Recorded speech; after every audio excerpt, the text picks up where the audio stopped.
Bien, ¿lo están viendo?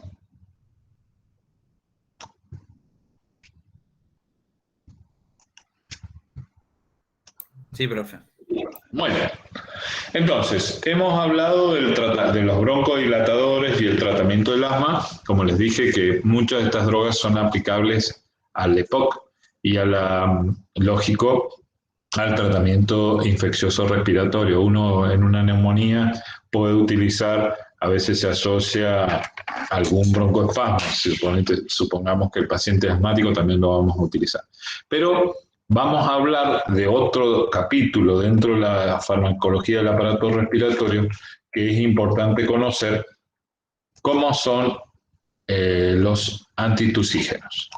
En realidad, uno de los grandes problemas, yo les digo, porque lo hemos visto ahora con COVID, es que los pacientes quedan con una tos persistente y los cuadros virales muchas veces dejan tos y el paciente tose. Y recuerden que un efecto adverso, por ejemplo, de los IECA era la tos por el aumento de las bradiquininas, ¿sí? Ahora bien, fíjense que la tos es un fenómeno caracterizado por una contracción sinérgica y compulsiva de los músculos expiratorios. ¿Qué hace? Una rápida inspiración superior al volumen respiratorio corriente, seguida de un cierre de la glotis muy cortito y un brusco aumento de la presión pleural y abdominal, que suena así. La tos, en realidad, fíjense que la tos es realmente es un efecto benéfico muy importante y digamos, en la cadena evolutiva la tos nos sirve. Ustedes me dirán cómo. Actúa con las secreciones para generar un flujo de fase aire-líquido y que esa energía transmitida del aire al líquido consigue desprender y mover al líquido y a la secreción expectorante fuera de la vía respiratoria. Es decir, ¿esto es importante? Sí. Si yo no muevo el esputo, y esto lo van a ver cuando ustedes tengan pacientes muy ancianos que no pueden toser, generalmente ese esputo que no se logra ser liberado de la vía aérea, ya sea o sacándolo hacia afuera, que a las chicas les cuesta ver eso y a muchas mujeres les cuesta expectorar, si uno tendría que deglutirlo, con solo deglutirlo ya lo está sacando de la vía aérea. Ese esputo, esa expectoración, lo que va a hacer, en realidad, si permanece en la vía aérea, nos va a generar un caldo de cultivo perfecto para generar infecciones. Y por el otro lado, si la expectoración, es decir, si no sale esa secreción, lo que va a generar es obstrucción de la vía aérea con atelectasias, que si ustedes recuerdan, la atelectasia es un pedazo de pulmón sin aire, lo cual no nos es favorable. La tos, entonces, como acto reflejo, está provocado por estímulos que actúan dentro y fuera de las vías aéreas respiratorias y que no es recomendable abolirla si es productiva. Es decir, nadie quiere tener tos, pero si es productiva, está cumpliendo una función, es de sacar la secreción fuera del árbol bronquial. Y acá viene la cosa, fíjense, estos son todas las acciones, va a tener a través de la vía aérea, digamos así, por ejemplo, irritación de garganta, urgencia por toser.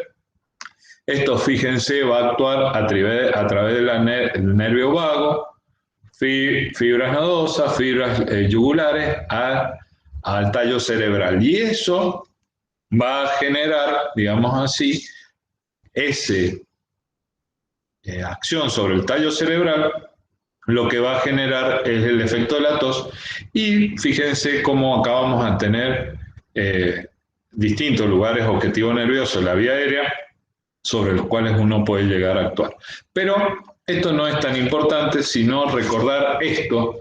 Fíjense cómo es la fase inspiratoria, aire que ingresa a los pulmones, se abre la glotis se cierra por un tiempo muy cortito, 0,2 segundos, y la presión intratorácica aumenta como resultado de la contracción de los músculos expiratorios, y cuando se abre genera una repentina salida de aire a gran velocidad que mueve, digamos así, las secreciones hacia afuera, que es la fase expiratoria.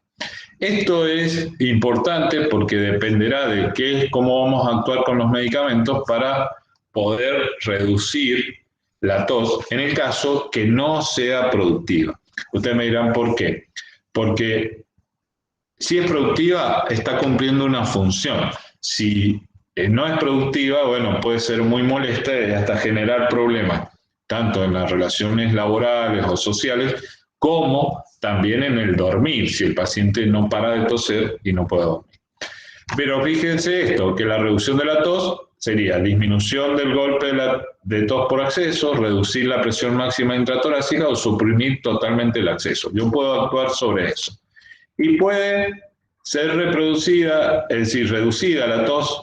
Si yo deprimo el centro vulvar de la tos, puedo, como el efecto es un acto reflejo, yo puedo generar anestesia local disminuyendo los receptores periféricos, puedo disminuir la secreción en la vía respiratoria, es decir, estas son formas de disminuir la tos. Puedo reducir los fenómenos de broncoconstricción o, llegado el caso, facilitar la expulsión de las secreciones o hacerlas más fácil de expulsar, lo cual va a disminuir la tos. Entonces, los puedo clasificar en los que actúan sobre el centro de la tos. Y ustedes me dirán, sí, tengo derivados opioides que tienen actividad opioide a nivel del centro de la tos, como es la codeína, dihidrocodeína, la morfina y la metadona, pero sobre todo la codeína, o algunos que no lo poseen, como el dextrometorfano. La codeína y el dextrometorfano son drogas muy comunes, y algunos antihistamínicos H1 que poseen propiedad adrenérgica y sedante, como la difenhidramina. Ya vamos a ver que hay productos que a ustedes, si suenan codeína, dextrometorfano y difenhidramina, suenan como tan raros, se van a dar cuenta que son más frecuentes de lo que a ustedes les parece. También puedo usar, por ejemplo, anestésicos locales, tópicamente. Se puede colocar lidocaína, por ejemplo, para evitar el reflejo de la tos en el caso de las broncoscopías. Cuando yo voy a meter un broncoscopio, es un aparato que me va a permitir ver los bronquios, y los usan los neumonólogos para hacer esos estudios. Y fíjense, o utilizar lidocaína en posanestesia, sobre todo para sacar el tubo, para el hecho de no generar el efecto irritante. Y algunos que generan modificación sobre los factores mucociliares que van a generar limpieza de la vía aérea, que lo hacen a través de la rama eferente del reflejo de la tos, como un anticolinérgico que ya habíamos hablado, el bromuro de hiperatropio por vía inhalatoria, o, para mencionar estos dos también, pero el bromuro hiperatropio como el más importante, que va a generar un efecto acuérdense, el efecto sobre el efecto vagal, sobre el efecto parasimpático al disminuir la secreción y la tos. Fíjense, miren si no hay drogas conocidas. La codeína, esto es para mencionar los más importantes. Fíjense, a lo mejor ustedes han escuchado Codelasa. ¿Quién no ha escuchado que le han dado Codelasa en la casa? Y que ejerce una acción sobre los centros vulvares, tiene además acción analgésica central y suele usarse como analgésico menor. Es decir, nosotros en cardiovascular utilizábamos codeína con un analgésico menor en el caso de los pacientes con cirugías de tórax. Y acá tienen los efectos más adversos más comunes, como náusea, sedación o atontamiento, como que el paciente le da un sueño por el efecto sobre el centro vulvar, y analgésico central. La codelasa es codeína y genera, en cierto modo, estos son bajo recetas, pueden generar algo de adicción. El dextrometorfano, que tenemos muchos, fíjense, dextrometorfano, que tiene, fíjense esto, dextrometorfano y difenhidramina. La difenhidramina es un beta-adrenérgico que podíamos utilizar en el asma, y el dextrometorfano lo que va a generar, ¿sí? Fíjense, el dextrometorfano va a generar, como dice acá, es un derivado del metilo de este opioide y su acción antitusiva es parecida a la codeína, pero no produce depresión respiratoria. El Bisolbón es recontra conocido, yo les pongo marcas como para que uno haga la relación con lo que está viendo y pueden reducir ligeramente la secreción bronquial y tiene una capacidad adictógena mínima, pero hay que recetarlo y controlarlo para que el paciente no lo utilice en exceso. La difenhidramina, que miren, ¿quién no ha escuchado esto? ¿Ah? El Benadryl, para mencionar uno de los tantos, es uno de los más conocidos, tienen por acción anticolinérgica y sedante. El Benadryl da sueño y se los dan como antialérgico a los chicos, pero tienen un efecto, fíjense, antitusígeno. Bien. Se ubican, entonces, para hacer un pequeño repaso, los derivados principales, codeína, dextrometorfano y difenhidramina, ¿sí? Con los efectos, sobre todo, a dónde actúa cada uno, ¿sí? Esto es importante tener en cuenta porque sí creo yo que no hay que dejarlo en claro y aclarárselo al paciente, que la tos, si es productiva, está cumpliendo una función. Y si no es productiva y es incesante, hay que tratar de buscar la causa que genera el reflejo, que puede ser desde irritación, algún alergeno o algo. Ustedes me dirán, sí, puedo tener hasta un tumor, en el caso bronquial, que me esté dando tos, pero yo utilizaré a lo mejor el antitusivo para mejorar el estado del paciente, pero tengo que tratar de determinar la causa por la cual se desencadena el reflejo. Bien, y por el otro lado vamos a hablar de los mucolíticos. Esto es, tienen un efecto que en cierto modo ayudarían a disminuir la tos, que es modificar la secreción bronquial para facilitar la expulsión. Es decir, esto también es muy frecuente de usar y ya lo van a ver cuando yo les muestre los productos, te van a decir, claro, uno lo tiene ahí y lo usa como si nada y lo compra en la farmacia y se lo venden a veces sin receta, pero tiene su acción y es muy importante conocerla para saber el momento adecuado. Yo puedo tener un mucolítico, el mucolítico es el fármaco que modifica las características físico-químicas de la secreción, de manera de que sea más eficaz y cómoda la expectoración, es decir, como que voy a hacer que cambie el moco para poder sacarlo. Y que tenga un expectorante, es decir, yo puedo tener un mucolítico, un expectorante que activa la expulsión del esputo, ¿sí? Ya sea al aumentar el volumen hídrico o al estimular el reflejo de la tos, es decir, expectorante es distinto a mucolítico, y demulcente que intenta suavizar la mucosa, es decir, la sensación subjetiva del paciente en el caso de tos seca o irritante. Es decir, fíjense, puedo recetar un mucolítico, un expectorante o un demulcente, dependiendo del cuadro en el cual yo estuve. Pero fíjense, esto es la secreción bronquial. En realidad la secreción tiene por un objeto, la secreción, el moco, a nivel bronquial. Es proteger la mucosa frente a partículas inhaladas, agentes infecciosos, partículas en suspensión, variaciones extremas de humedad. Fíjense que en realidad el moco no es patológico, es necesario.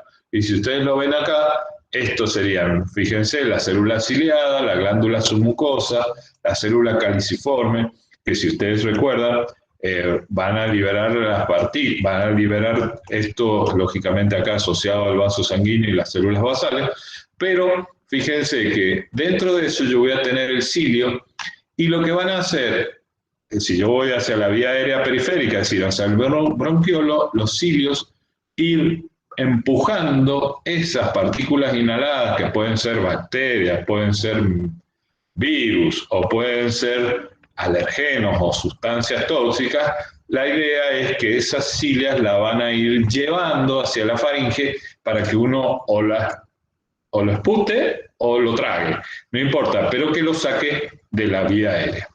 Y acá, fíjense, voy a tener, acá vamos a mencionar dos o tres que son los más importantes. Fíjense quién no ha escuchado a CEMUC, ¿sí? O quién no ha escuchado mucoprednibrón, que uno por ahí los está escuchando permanentemente, pero fíjense, yo puedo tener modificadores de la secreción como enzimas, tripsina, para mencionar que hidrolizan los enlaces peptídicos de las mucoproteínas por sus propiedades fibrinolíticas. La tripsina fluidifican la secreción fibrinosa o hemorrágica. Los productos azufrados, como la N-acetilcisteína, el ACEMUC, es muy dado, ¿sí? Reduce los puentes disulfuro del moco, por lo que fragmentan las cadenas de mucina, fíjense, y en vitro es muy clara la acción mucolítica. Reduce la viscosidad del esputo y en vivo produce mucólisis de las secreciones mucosas muy espesas y adherentes. Es decir, que el ACEMUC es lindo, vienen en comprimidos efervescentes, se disuelven en un vaso de agua, fíjense, 10 comprimidos efervescentes, y este ACEMUC ayuda a fluidificar el moco para que sea más fácil expectorable. Es decir, que estoy modificando el moco. Y en el caso de los demulcentes, por ejemplo, la bromexina, ¿sí? O el ambroxol, que es uno de los metabolitos activos de la bromexina también es muy frecuente, fíjense en mucoprednibrón tengo ambroxol, tienen una acción mucolítica porque despolimerizan las mucinas, ¿ah? Con reducción de la viscosidad. Y acá para mencionar otros no tan importantes, pero que bueno, había que mencionarlos. Si resolvemos hasta acá, recordar que el moco es importante y lo que yo voy a hacer con los mucolíticos es facilitar la expulsión.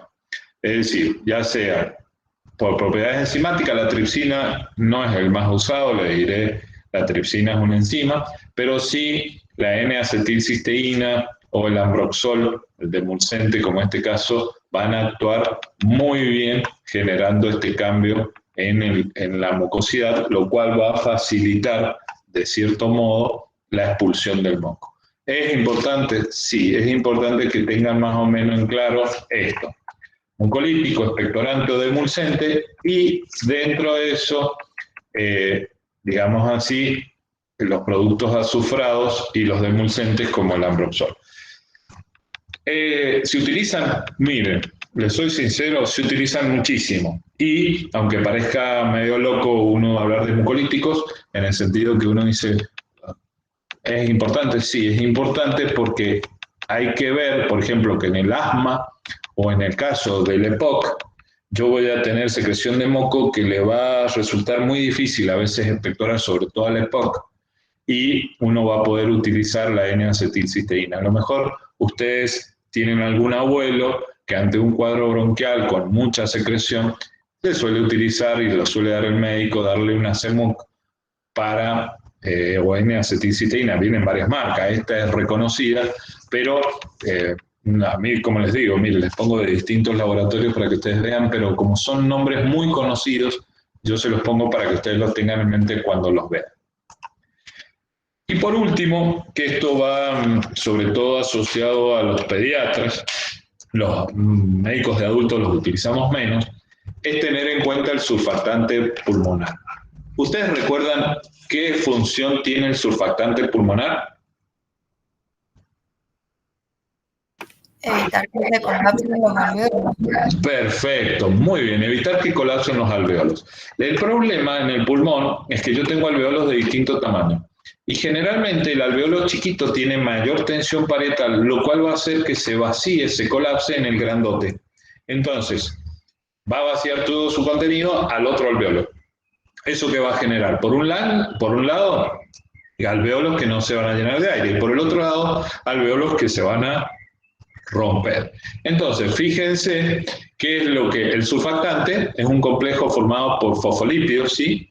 Por lípidos y proteínas, sintetizado y almacenado por las células tipo 2 del epitelio alveolar, ¿sí? Y es secretado y tapiza, digamos, este líquido del epitelio alveolar.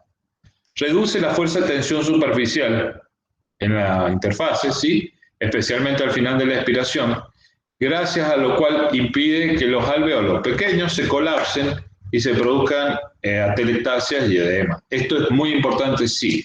¿Qué ocurre? Cuando yo no tengo surfactante, estoy en problemas. ¿Y quién puede no tener surfactante? A ver.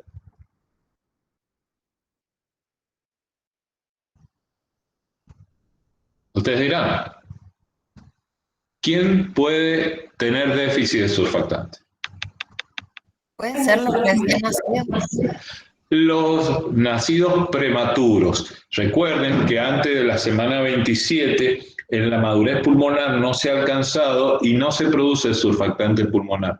Entonces, antes de la semana 27, la sobrevida de los niños es muy difícil. ¿Por qué? Porque la falta de surfactante va a hacer que no se pueda realizar un intercambio gaseoso adecuado y eso va a hacer que el niño sea muy difícil que sobreviva al déficit de surfactante. Esto es importante, sí, por eso se intenta, en el caso de las embarazadas, que lleguen a por lo menos 27, 28 semanas y la posibilidad de sobrevida del niño es mayor. Y en caso de déficit, uno puede utilizar surfactante que viene, y por eso yo se los menciono, para mejorar la oxigenación. Fíjense, mejora la oxigenación, reduce la necesidad de ventilación pulmonar mecánica y la presión media en el caso de que se utilice, que se debe aplicar en el caso de la ventilación pulmonar. Iguala las fuerzas tensoactivas retráctiles en los pequeños y grandes alvéolos, impidiendo que los chiquititos se colapsen y que los grandes se expandan en exceso y se rompan. Entonces, fíjense que yo lo puedo administrar, generalmente se coloca por vía endotraqueal, introducido en un tubo, se lo intuba al bebé y se le coloca, o en un aerosol o en infusión continua a través de la vía respiratoria al bebé. Esto lo hacen los pediatras en la neo, sobre todo en los distrés respiratorios cuando los niños son prematuros. Y fíjense, dos formas como tratamiento cuando aparecen signos o como profilácticos. Supongamos, si yo tengo un bebé de menos de 27 semanas, yo ya estoy seguro que el bebé no tiene surfactante. Entonces lo que voy a hacer, cuando sobre todo menos de esa edad de gestación, yo lo que si el niño nace, lo que voy a hacer es utilizarlo en forma preventiva o en el caso de que aparezcan signos de distrés respiratorio, directamente utilizarlo. A veces el surfactante es extremadamente caro, entonces a veces lo utilizan de acuerdo a cómo vaya el niño. Si el niño tiene 30 semanas, 28 semanas y ven que respira y se mantiene la oxigenación, hay muchas veces que no lo terminan usando. Pero, lógico, hay que tener en cuenta el cuadro clínico y también la edad del paciente. Profe, ¿le puedo hacer una pregunta? Sí, cómo no. Puede ser que también para la maduración del pulmón, cuando una mujer está embarazada, se usan los glucocorticoides como la dexametasona o la betametasona para la maduración del pulmón y no ocurra eso lo del surfactante. Lo que has escuchado es real. No es que